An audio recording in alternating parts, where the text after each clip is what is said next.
Kottayam medical കോളേജിലെ കാലപ്പഴക്കം ചെന്ന കെട്ടിടം തകർന്നു വീണ് അതിനടിയിൽ അകപ്പെട്ട് മരിച്ച ബിന്ദുവിന്റെ ഭൗതികദേഹം വീട്ടിൽ കൊണ്ടുവന്ന രംഗങ്ങളാണ് നമ്മൾ കാണുന്നത്. അലമുറയിട്ട് കരയുന്ന കുടുംബാംഗങ്ങൾ ഓരോരുത്തരും, ഭർത്താവ്, അമ്മ, ബിന്ദുവിന്റെ 2 മക്കൾ, മകനും മകളും. ആ ജീവിതത്തിന്റെ ആകെ ഒരു പ്രതീക്ഷ, ഒരു നെടുന്തൂണായിരുന്നു. ഇവരുടെയൊക്കെ ജീവിതം മുന്നോട്ട് കൊണ്ടുപോയതിൽ നിർണായക പങ്കുവഹിച്ച അച്യുതണ്ടാണ് നഷ്ടപ്പെട്ടത്. ആ അച്യുതണ്ടിന് ചുറ്റും കറങ്ങിയിരുന്നവരാണ് ഇവരെല്ലാം. അത് അമ്മയുടെ വാക്കുകളിലുണ്ട്. എല്ലാവരുടെയും കാര്യങ്ങൾ കൃത്യമായി നോക്കി അമ്മ എന്ന സ്ഥാനം വളരെ ഭംഗിയായി നിറവേറ്റിയിരുന്ന ഒരാൾ ബിന്ദു.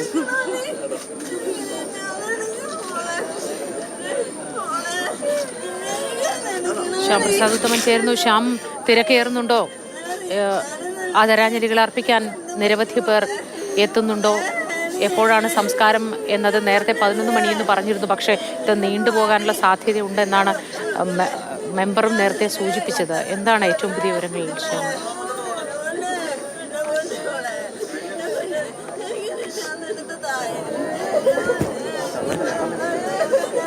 മോദി, ഇപ്പോൾ സമയം 9 കഴിഞ്ഞു. ഇനി ഏകദേശം 2 മണിക്കൂർ കൂടിയാണ് ഈ പൊതുദർശനം ക്രമീകരിച്ചിരിക്കുന്നത്. നിലവിൽ നാട്ടുകാരും മറ്റുമൊക്കെ ഇവിടെ എത്തി മൃതദേഹത്തിന് ആദരവർപ്പിച്ച് മടങ്ങുകയാണ്.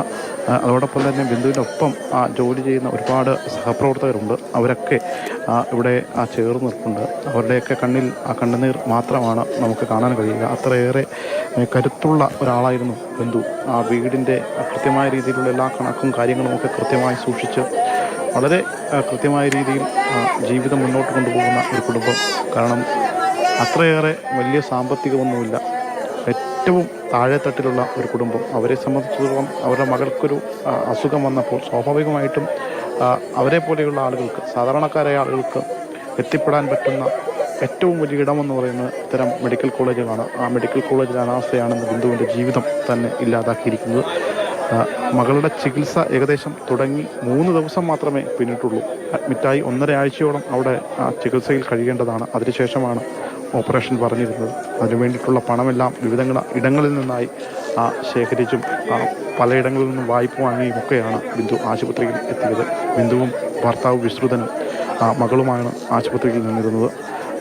ബിന്ദു മകൾക്കൊപ്പവും വിശ്രുതൻ പുറത്ത് ബ്ലഡ് ടെസ്റ്റ് ചെയ്യുന്നതിനും മറ്റുമൊക്കെയായിട്ട് പുറത്തു പോയ സമയത്താണ് ഈ അപകടം സംഭവിക്കുന്നത്. ആദ്യഘട്ടത്തിൽ അദ്ദേഹത്തിന് പോലും സ്വന്തം ഭാര്യയെ തിരിച്ചറിയാൻ പറ്റിയില്ല. അത്രയേറെ മുഖം വികൃതമായിരുന്നു. മണിക്കൂറുകൾ ഏകദേശം പിന്നിട്ട ശേഷമാണ് ഈ രക്ഷാപ്രവർത്തനം പോലും നടന്നത് എന്നതാണ് അത് വ്യക്തമാക്കുന്നത്. നിലവിൽ ഒരു കുഴിയിലാണ് ഇവരുടെ വീടിരിക്കുന്നത്. ഒരു വലിയൊരു കയറ്റം, ആ കയറ്റത്തിന് പുറത്ത് തൊട്ട് താഴെ ഒരു കുഴി. ആ കുഴിയോട് ചേർന്ന് 2 വീടുകളാണ്. ഒന്ന് ബിന്ദുവിൻ്റെ ചേച്ചിയുടേതും തൊട്ടിപ്പുറത്ത് ഓഹരിയായി കിട്ടിയ ബിന്ദുവിൻ്റെ 5 സെൻറ്റ് സ്ഥലം. ആ 5 സെൻറ്റ് സ്ഥലത്താണ് നിലവിൽ ബിന്ദുവിൻ്റെ വീടിരിക്കുന്നത്. അവിടെ ആ വീടിനോട് ചേർന്ന് തൊട്ടിപ്പുറത്തെ ചെറിയൊരു ചതുപ്പ് പോലൊരു പ്രദേശത്താണ് ഇപ്പോൾ സംസ്കാരത്തിന് വേണ്ടിയിട്ടുള്ള ചിതയും കാര്യങ്ങളുമൊക്കെ ഒരുക്കിയിരിക്കുന്നത്. ഈ വീട്ടിൽ നിന്ന് എങ്ങനെയെങ്കിലും ഒന്ന് രക്ഷപ്പെടണം. മകളെ പഠിപ്പിച്ച് നല്ല നിലയിലെത്തിക്കണം. മകനെ അത്ര രീതിയിൽ വേണ്ട രീതിയിലുള്ള വിദ്യാഭ്യാസവും കൊടുത്തു. ഒരു സാധാരണ കുടുംബത്തിന് ചെയ്യാൻ കഴിയാവുന്ന ഏറ്റവും വലിയ കാര്യങ്ങളൊക്കെ ബിന്ദുവിനെ കൊണ്ട് ചെയ്യാൻ കഴിഞ്ഞു.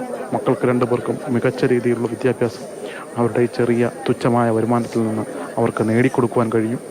അത് അവർ നേടിയെടുത്തു. അതിനുശേഷം മക്കൾക്കൊരു ജോലി എന്നതായിരുന്നു പ്രധാനപ്പെട്ട ലക്ഷ്യം. കാരണം മകളുടെ പഠിപ്പിന് വേണ്ടിയിട്ട് ഏകദേശം വലിയ തുക ബാങ്കിൽ നിന്ന് ലോൺ എടുത്തിരുന്നു. ആ ബാങ്ക് ലോൺ അടക്കം വീട്ടേണ്ടതുണ്ട്.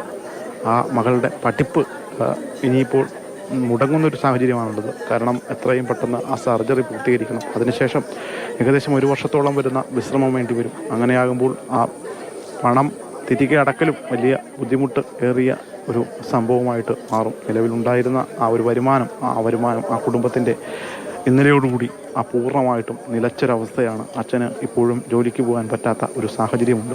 അങ്ങനെ വലിയ പ്രതിസന്ധികളിലും മറ്റുമൊക്കെ ഉഴലുകയാണ് ഈ കുടുംബം. ആ ഘട്ടത്തിൽ ഈ കുടുംബത്തിനൊപ്പം താങ്ങും തണലുമായിട്ട് നിൽക്കേണ്ടവർ ആ ഘട്ടത്തിലാണ് നിൽക്കേണ്ടത്. അതായത് ഇന്നലെ മന്ത്രിമാർ പലരും ഈ പറയുന്ന ആശുപത്രിയിലേക്കെത്തി. അവിടെ വെച്ചൊന്നും ഈ കുടുംബത്തെ കാണാൻ അല്ലെങ്കിൽ ഈ കുടുംബത്തെ കണ്ടൊന്ന് ആശ്വസിപ്പിക്കാൻ അവരാരും തന്നെ തയ്യാറായില്ല. MLA അടക്കം ഇന്നലെ ഇവിടെ എത്തി, വീട്ടിലും മറ്റുമൊക്കെ എത്തിയെങ്കിൽ പോലും സർക്കാർ ചേർത്ത് പിടിക്കുമെന്നൊക്കെ പറഞ്ഞിട്ടുണ്ട്. എങ്കിൽ പോലും എന്തുകൊണ്ട് ഇപ്പോൾ പോലും ഒരു ബന്ധപ്പെട്ട അധികാരികൾ ജില്ലാ ഭരണകൂടത്തിൽ പലരെയും ചേർത്ത് പിടിക്കുമെന്ന വാക്കുകൾ ഇതിനു മുൻപ് പലപ്പോഴും നമ്മൾ കേട്ടതാണ് ശ്യാം പ്രസാദ്. അതുകൊണ്ട് നമുക്കിപ്പോൾ അതിലൊന്നും ഒരു പുതുമയില്ലാതായി. ഇതും കടന്നു പോകുമെന്ന് സർക്കാർ പറയുന്നത് പോലെ തന്നെ നമ്മളിതൊക്കെയും കടന്നു പോകും. അല്ലാതെ മറ്റൊന്നും ഈ ഘട്ടത്തിൽ പറയാനില്ല. പല സന്ദർഭങ്ങളിലും ആരോഗ്യവകുപ്പ് മന്ത്രി തന്നെ പറഞ്ഞതാണ് ചേർത്ത് പിടിക്കും, കൂടെ ഉണ്ടാവുമെന്ന്. വയറിനുള്ളിൽ കത്രിക കണ്ട സംഭവത്തിലും ഇത് തന്നെ ഉണ്ടായി. നമ്മൾ ചേർത്ത് പിടിക്കും, കൂടെ നിൽക്കും, സ്ത്രീപക്ഷ സർക്കാരാണ് നമുക്കുള്ളത്, അങ്ങനെ പലതും പറയുന്നുണ്ട്. തൊഴിലാളി വർഗ പാർട്ടിയാണ് അധികാരത്തിലുള്ളത്, അതുകൊണ്ട് തന്നെ സാധാരണക്കാരന്റെ ദുഃഖം മനസ്സിലാവും. പക്ഷേ എത്ര ദുഃഖം എത്രത്തോളം മനസ്സിലാക്കി എന്നത് പല സംഭവങ്ങളിലൂടെ വ്യക്തമാണ്. അതിനൊക്കെയും എതിർക്കാൻ അവർക്ക് കയ്യിൽ ന്യായങ്ങൾ നിരത്താനുണ്ടാവും. പക്ഷെ അപ്പോഴും സത്യാവസ്ഥ എന്താണെന്ന് നമുക്ക് പലപ്പോഴും കാണാൻ കഴിഞ്ഞിട്ടുണ്ട് എന്നതാണ്. ഒരു കുടുംബത്തിന്റെ അത്താണിയെ നഷ്ടപ്പെട്ട് നിസ്സഹായരായി നിൽക്കുന്ന അവസ്ഥ. പകച്ചു നിൽക്കുകയാണ് അവർ ജീവിതത്തിന് മുന്നിൽ. ഇനി അങ്ങോട്ട് എങ്ങനെയാണ്? ജീവിതത്തിന്റെ നെടുന്തൂണാണ് നഷ്ടപ്പെട്ടത്. തുച്ഛമായ വരുമാനമാണ് ദിവസവും ഉണ്ടായിരുന്നതെങ്കിൽ കൂടിയും ആ തകർന്നു വീണ കെട്ടിടത്തിനെ കുറിച്ച് ഇനി പഠനം നടത്തി എത്രയും പെട്ടെന്ന് റിപ്പോർട്ട് സമർപ്പിക്കും എന്നൊക്കെയാണ് പറയുന്നത്. ഇതൊരു പ്രഹസനമായി മാറിക്കൊണ്ടിരിക്കുന്നു.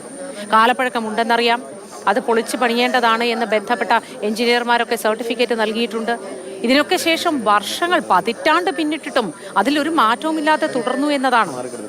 ഒരു കെട്ടിടത്തിന്റെ ഒരു ഭാഗം ഉപയോഗിക്കാൻ കഴിയില്ല എങ്കിൽ എന്തുകൊണ്ട് അത് പൂർണ്ണമായും ആൾക്കാർ അങ്ങോട്ടേക്ക് പ്രവേശിക്കാത്ത തരത്തിൽ അത് തടസ്സപ്പെടുത്തിയില്ല? എന്തുകൊണ്ട് അവിടെ വെള്ളവും വൈദ്യുതിയും നിലവിൽ ലഭ്യമായിരുന്നു?